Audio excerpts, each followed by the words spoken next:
So yung session natin in this afternoon is all about, again, dynamics of rigid bodies, vertical motion concept, and nag-prepare din ako ng rectilinear motion sample problems.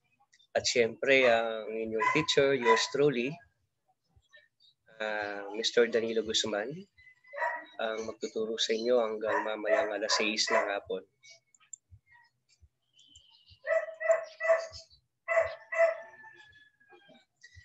So dahil pinag-uusapan natin ng vertical motion, atin munang talakayin ang ibig sabihin ng free fall.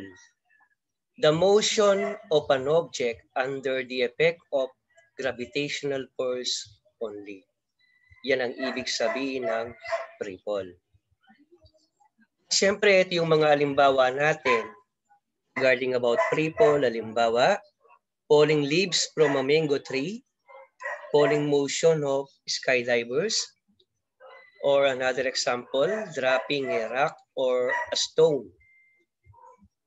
So that is letter A, not S, ano? And again, I have added some important notes na pwedeng makatulong bilang karagdagang kaalaman. People does not mean that the object is only falling down. Maaaring may hawak ako ng isang object and then iagis ko ito vertically upward.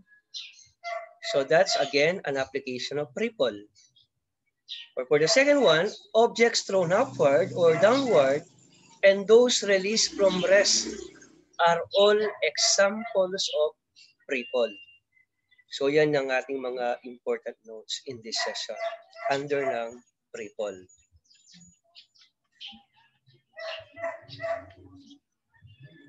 Falling objects and air resistance.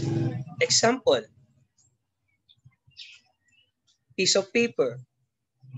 Anong sabi sa piece of paper? More air resistance on without crumpled up piece of paper. Kapag ang papel ay binitawan natin and in-apply natin ang free fall, dahil yan ay hindi naman nakalamukot, ang air resistance, mas maraming affected ang piece of paper. When it comes to air resistance, matindi ang effect nito. Pero kapag ang paper, pinaliit natin, nilamukot natin, konti na lang ang air resistance. Malinaw ba ang explanation kung bakit ang piece of paper is an example of free fall objects? Yes, pa. And then, for another example, we have feather and apple in a vacuum. So, dalawang object yan. Kung wala sa loob ng vacuum ang dalawang object, pagsasabayin natin i-release yan, application of free fall, may tendency na mas mauna ang isang bagay, yung apple, kasi mas mabigat ito kaysa doon sa feather. Bakit? Effect yan ng air resistance. Pero kung ina-neglect natin ang air resistance, paano mangyayari yun? Ilalagay natin sa loob ng vacuum. In a vacuum, there is no air. It only shows that there is no air resistance that exists. So surface area and mass makes no difference. Ang ibig sabihin yan, sabay na magpupol sa floor yung dalawang object. Okay? So walang difference. Basta same height and then same application na i-release mo yung dalawa, sabay talaga, and then sabay din yung babagsak sa lupa ang dalawang object na yan, ang feather at ang apple in a vacuum. Question so far, wala ba kayong gustong itanong sa aking explanation regarding about falling objects and air resistance? Wala naman po, sir. Okay, so walang tanong. So let's continue. Free fall is defined as the motion of an object where gravity is the only force acting upon it. Pakibasa ang pangalawa, Oliver, ang pangalawang paragraph. Galileo's law of free fall states that in the absence of air resistance, all bodies fall with the same acceleration, independent of their mass. Yes, that's very true. Neglect ang air resistance. Pare-pareho lang yan, ang mga yan. Kasi meron lang silang same acceleration and they are all independent of their corresponding masses. Yan ang sabi ni Galileo. Now, ang dami nating mga formula na kinakabisado nung nag-aaral kayo ng physics and at the same time here dito sa dynamics. Pero meron akong ibabahagi ngayon regarding about those formulas na kailangan matutunan pa ninyo ng mas maigi. Maraming mga estudyante na ang ilig mag-memorize ng sangkatutak na formula. Maraming mga estudyante or graduate na nakagraduate na ng civil engineering, nag-take ng licensure examination. Hanggang ngayon, yung iba hindi pa alam na i-derive yung mga formulas. Kasi nga, ang usual practice ng iba, nagre-recite or nagme-memorize ng mga formulas. Yung iba, hindi man lang ilalam kung paano ba na-derive yung formula na yon. Pero mas matindi yung learning process kung ang isang learner, aralin niya ang pinanggalingan ng bawat formula. Kasi mahirap makalimutan ng formula kapag alam mo kung paano ito na-formulate. And definitely, dapat ganun lang naman talaga ang work ng isang engineer. Dapat magaling niya sa derivation. So let us start deriving the three kinematic equations of free fall or vertical motion. Like in rectilinear motion, acceleration ang ginagamit natin. So sa rectilinear, acceleration is equal to dv over dt. Now, sa free fall, may iba naman. Ang mababago lang is yung A. Gagawin natin G. Anyway, G is still an acceleration. Kaya lang, effect yan ng gravity. So G is equal to dv over dt. So we will be proceeding now to differential calculus. After ng unang akbang na yan, ang ating susunod na step is to cross-multiply ang dt sa gravity so that we can have dv is equal to gdt. So, dv is equal to gdt ang ating kasunod na equation. So, what will happen next? We're going to integrate both sides of the equation. We're going to integrate dv, and then we're going to have the limits of initial velocity as in b sub oy and the final velocity of b sub y. Lagi kong nilalagyan ng plus or minus kasi hindi naman natin alam kung upward ba or downward yung movement. Ang gravity kasi may sign convention kapag nag-calculate tayo. So dito pa lang nilalagyan ko na ng plus or minus. Kapag upward ang motion, meron tayong ginagamit na sign talaga sa ating mga equation. Kapag downward yan, meron ding sign convention tayong ginagamit. Sa right-hand side, ang ating mga limits, we have 0 and t. 0 and t na kaagad ang aking ginamit. Pero sa ibang mga aklat, ang limit na ginagamit, we have 0 and the change in time or delta t. But in this case, para direct na lang tayo, ang limits na aking mga ginamit, 0 and t. Ibig sabihin, yung initial time natin is 0 and then yung time is equal to any amount of time. So yan ang ating right-hand side ng equation. Integrate natin, pareho yan. So sa calculus, sa integral, naturuan kayo ng inyong naging prof, kahit sino pang naging prof ninyo, ng definite integrals. So in this case, we're going to use definite integral application na yan. Kaya nga hindi ka pwedeng mag-take ng dynamics kung hindi ka patapos ng integral calculus at differential equation. That is according to Chen. Okay, next. So kapag in-integrate ko ang dv, ang integral niyan is b. Kung indefinite yan, b plus c. Kaya lang definite. So v, from limit of initial velocity to a final limit or upper limit of final velocity is also equal to plus or minus ang integral ng gdt is gt. We will just consider g as a constant. Anyway, constant naman talaga ang value ng g. And then, dahil definite integral tayo, nandiyan pa rin yung mga limit 0 to t.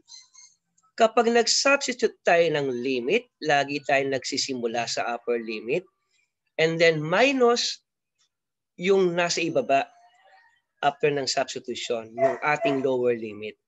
So kung ating sisimplify ang left-hand side, ano ang magiging kainat na ng ating equation sa left-hand side? Anyone who can say the answer to me sa left-hand side? Ano ang left-hand side equation natin?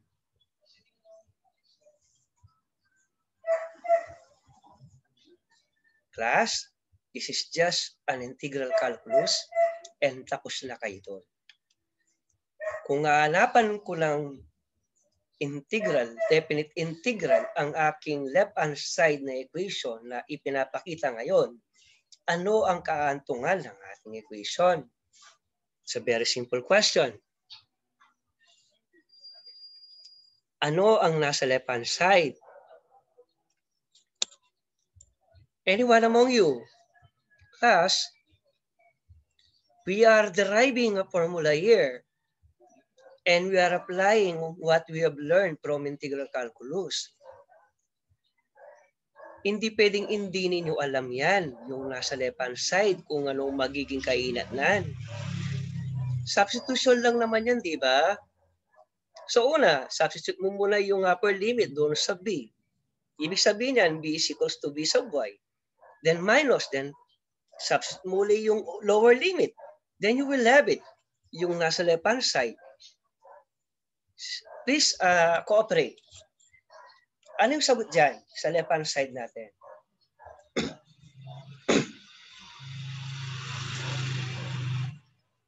Class? Okay, Oliver, would you like to try, Oliver? Sir, wala akong idea. Hindi ba? Ano yan? Wala pa ba kayo sa integral calculus, definite integrals, Oliver? Wala pa po. Ngayon pa lang po yun. Okay, how about yung mga naturuan na before ng definite integral? Di ba nag-take lang definite integral? Nabago lang, hindi lang numero ang mga given. Napalitan lang ng b ang x. So simple si Paul, wala namang mababago doon. Class?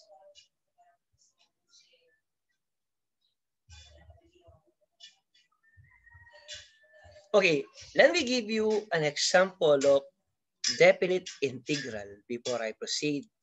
Ito, no? Nako, napano kayo? Halimbawa, ito, no? O sige, ano sagot? Vy minus...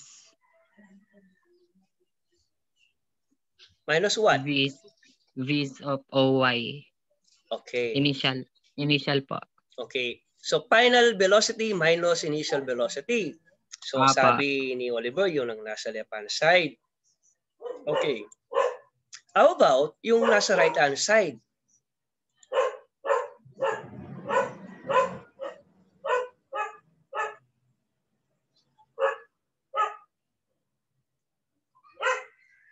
Time.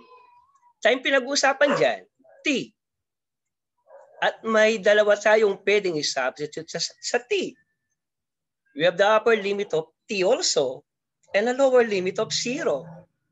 Class, don't tell me you don't know this. This is integral calculus and you have already passed this.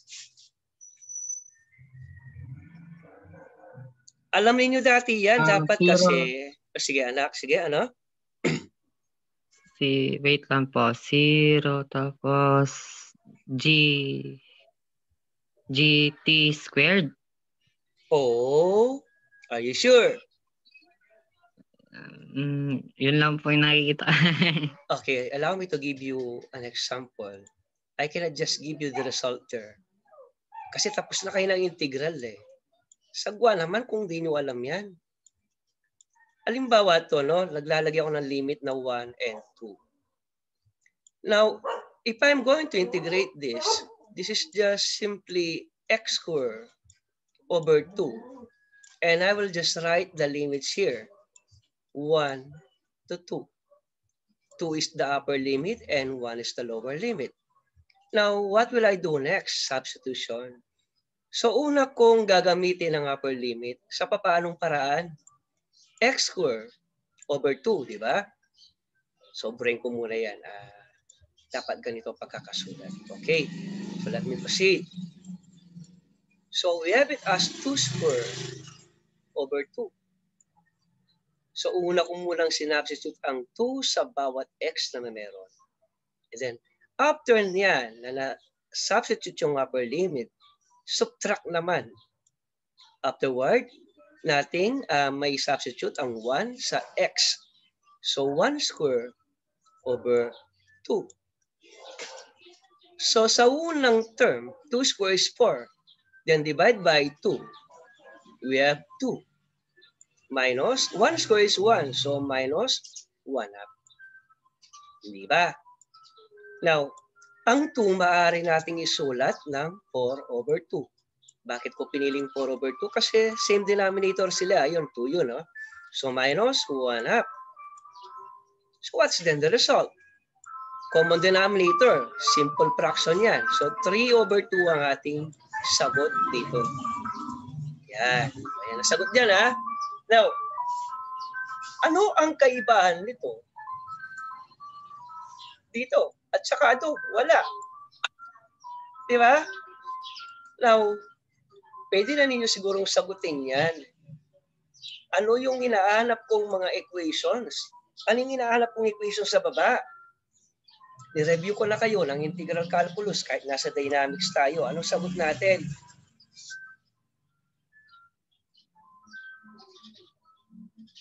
So yung left, tama yung nabanggit ni Elbanani. Okay, ano yun? GT squared over 2. Bakit magkakaroon ng square, anak? Diba Dalawa po yung T. No, ang T, magsasubstitute ka sa T. Ano yung isasubstitute sa T? Yung dalawang limit. And so happen na yung ipangpapalit mo, same letter lang. Nagkataon lang. Diba? Did you get it? It so happen na yung isasubstitute mo sa T, nagkataon na identical lang. E paano kung 5 yan? Diba? Yung T, paano kung nilagay ko 0 and 5? So, how will you say the answer? Diba? Now, ano ang magiging sagot natin dyan? Bring ko na to. Nakita nyo na rin. Okay, what is the result there? Naku, baka umabot tayo ng alas 8 dito pag di nyo nasagot yan. Mag-extra na lang tayo. Makikiusap ako sa inyo para matapos natin ang lesson kasi kailangan nating matapos. Ang dami nating aralin sa dynamics of rigid bodies. Okay, ano yung sagot dyan? Critical thinking tayo para maasa yung mga neurons natin. Maasa yung mga yan. Anong sagot dyan?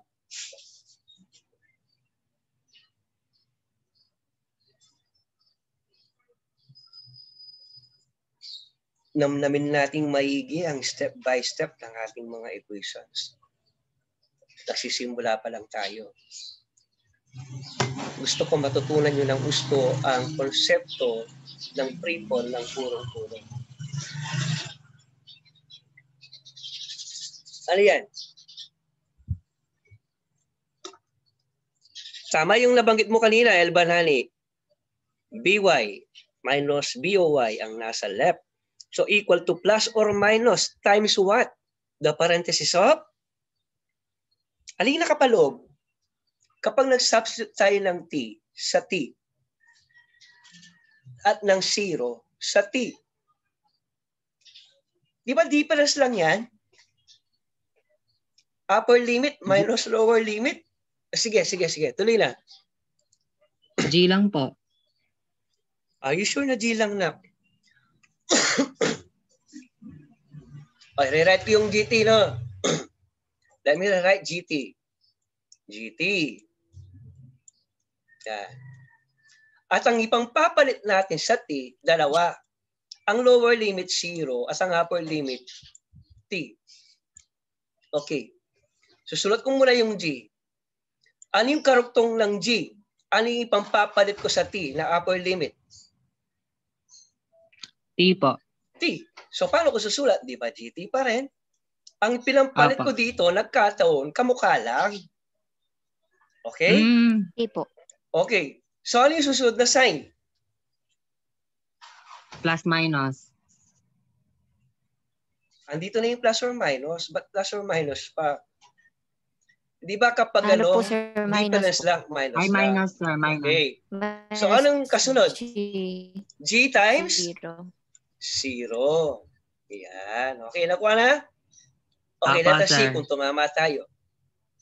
Dapat inaaral ninyo ang mga napag-aaralan ninyo. Kahit tapos na yung mga yan, kailangan pinapaalagaan pa rin. Okay?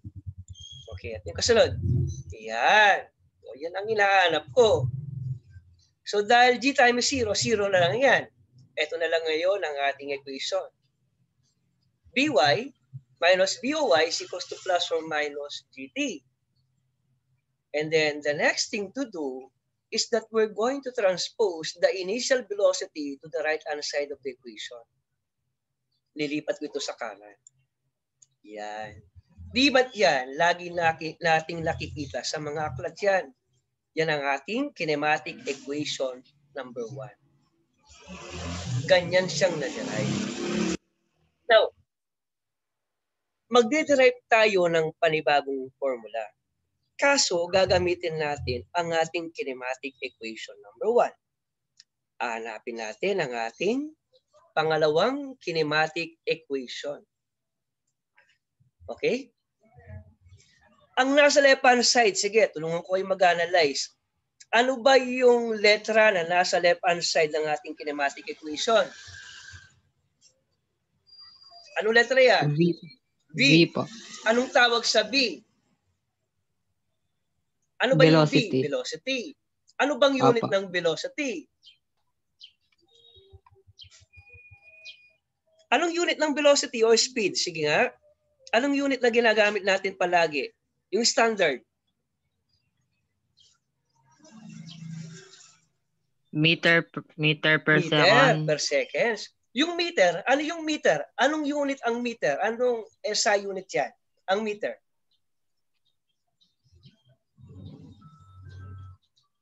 Anong SI unit ang meter? Tulungan ko lang kayo mag-analyze. Ano? Metric system. Hindi, I mean, anong, okay, metric system. Anong unit yan? Is it mass? It is distance? It is length?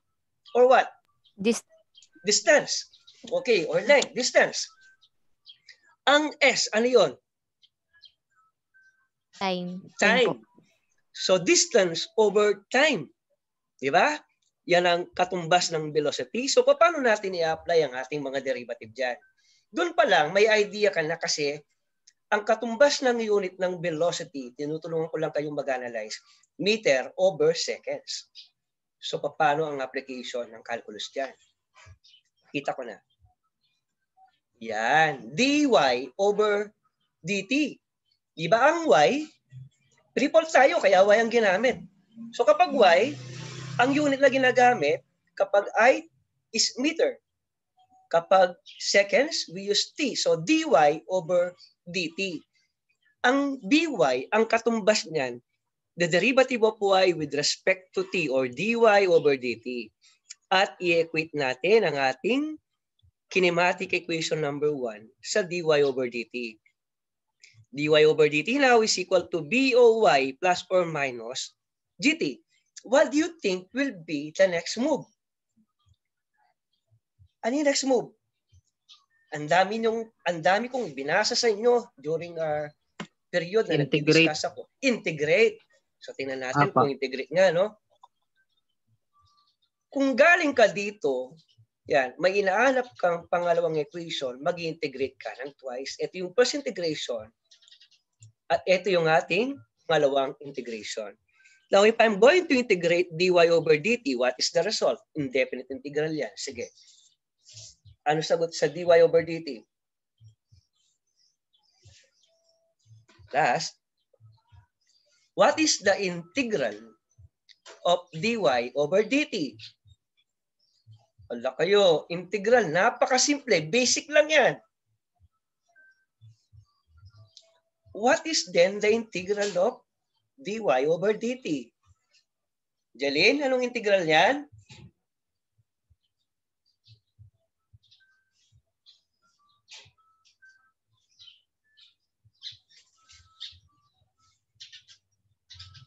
With respect to time.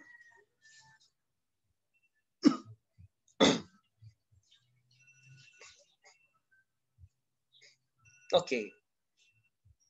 Anong integral niyan, mga anak? Okay, I'll show you na. Ang integral ng equation natin is this one. Y is equal to BOY. Kasi dt ito with respect to time tayo, di ba, no? So, t. So, BOY times t plus 1 half gt square. Bakit gt square? Kasi ang integral ng t dt is t square over 2. So this is now our equation. Yan ang ating second kinematic equation. Malinaw ba? Is it clear? Yes po. Okay, correct ko lang, no? Sumobra yung pagkakatype para hindi kayo malito, no? Okay. Hindi yan ganyan. Correct natin. May typo. Buti, malinaw ang mga mata ni sir. Kayo, hindi kayo kumikibo. Yan, eto Saan ba yung eraser?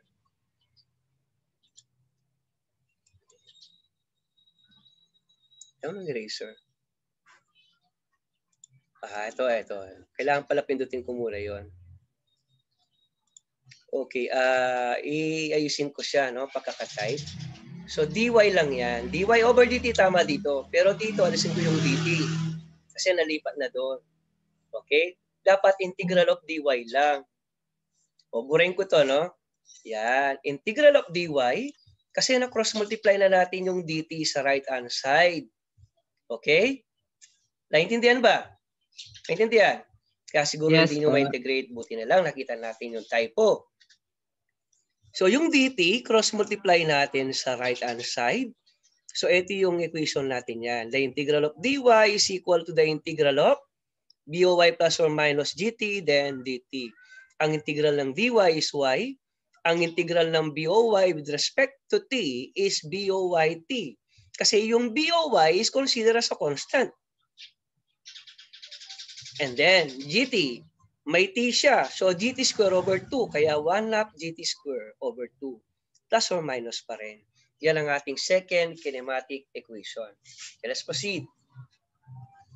Now, having our kinematic equation number 1 and number 2, from our kinematic equation number 1, na by is equals to boy plus or minus gt, meron akong i-add na